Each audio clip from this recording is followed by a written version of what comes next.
大家好，今日又同你哋傾下世界大事啦。最近真係覺得呢個世界有啲癲，尤其係川普又返嚟搞亂局。不過我一直有個諗法，如果換咗賀錦麗 Kamala Harris 上台，會唔會真係好啲呢？今日我會同你哋輕鬆講下幾個要點。第一，川普點樣同中歐兩大貿易對手開戰？第二，歐洲同中國會點應對？第三，如果賀錦麗上台會點？最後，點解我覺得川普仍然係個好選擇？OK，開始啦。川普今次返嚟真係火力全開，特別係對住最大嘅貿易對手中國同歐盟直接出招。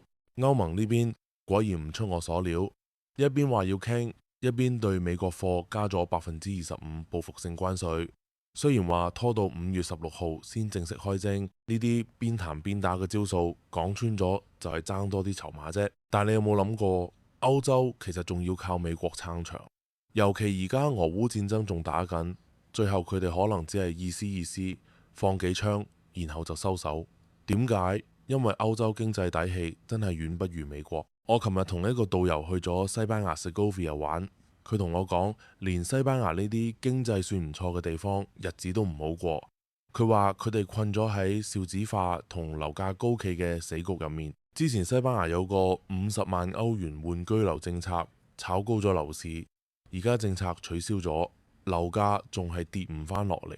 年輕人買唔起樓，又唔想生仔，出生率得1D18，個個直接選擇躺平。聽完真係有啲唏噓。但係講到最要小心嘅，我覺得係中國。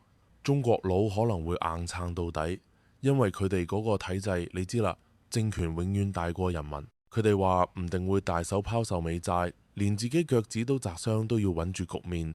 更麻煩嘅係，佢哋可能轉向歐洲傾銷貨品，搞亂本來就脆弱嘅歐洲企業。呢場亂局感覺仲會繼續落去，間唔中會有啲好消息彈出嚟。但你哋唔好太早開心，話唔定只係川普談判策略嘅一 part。川普真正想要嘅可唔止零關稅咁簡單，佢要拆晒非關稅壁壘，禁洗產地。甚至逼越南對中國原料加50%關稅。你以為協議快成，其實只係佢推進戰局一步棋，最後頂唔住嘅通常係啲細國。零關稅加少少讓利，差唔多就係結局。不過如果換個角度諗下，如果而家唔係川普呢個癲佬搞亂，而係賀錦麗上台，會點樣呢？我同你講，可能表面上歌舞升平，大家玩槓桿 ETF 玩到癲。年輕人都走去搞 YouTube 周遊列國，冇人想返工，冇人想做嘢。但係呢啲繁榮，講真有啲似紙醉金迷嘅倒數計時。如果賀錦麗做主，國債可能徹底失控。佢選戰3個月就燒咗15億美元，呢個花錢速度真係誇張。赤字肯定衝上新高，國會淨係識得一味拉高債務上限，葉倫靠發短債救急都撐唔耐。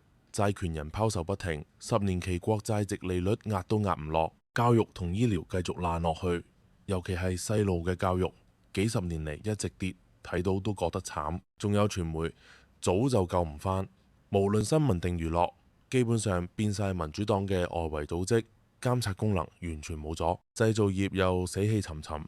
中國靠全球化發大財，仲唔係靠我哋嘅財富同政策漏洞養肥咗佢哋？然後反過來壓我哋，財富分配更加離譜，底層50%嘅人收入唔升反跌，佢哋冇資產得負債，生育率跌到谷底。對大部分人嚟講，小康生活早就係幻覺。除咗頭20%，其他家庭靠一份人工想買樓生2個仔，幾乎冇可能啦。美國夢死咗好耐啦。如果賀錦麗上台，華爾街可能看似風光，但係其實係靠投機同財富自由嘅幻想麻醉大家。如果冇大改革，呢個國家就係喺溫水入邊慢慢煮死。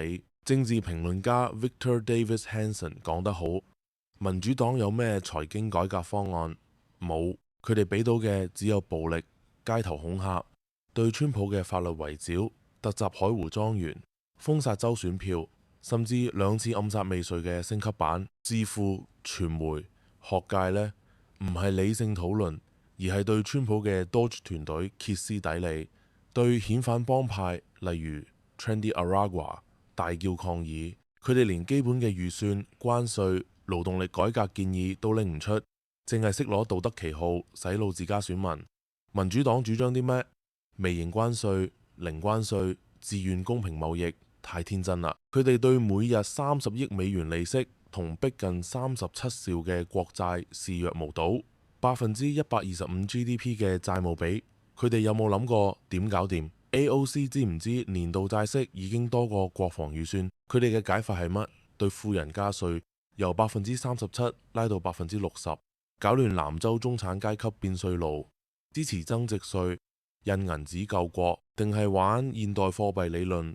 覺得債務唔係問題，想印幾多就印幾多。反觀川普，10週內就揾出幾千億嘅浪費同詐騙，搞到南部邊境幾乎冇人敢嚟。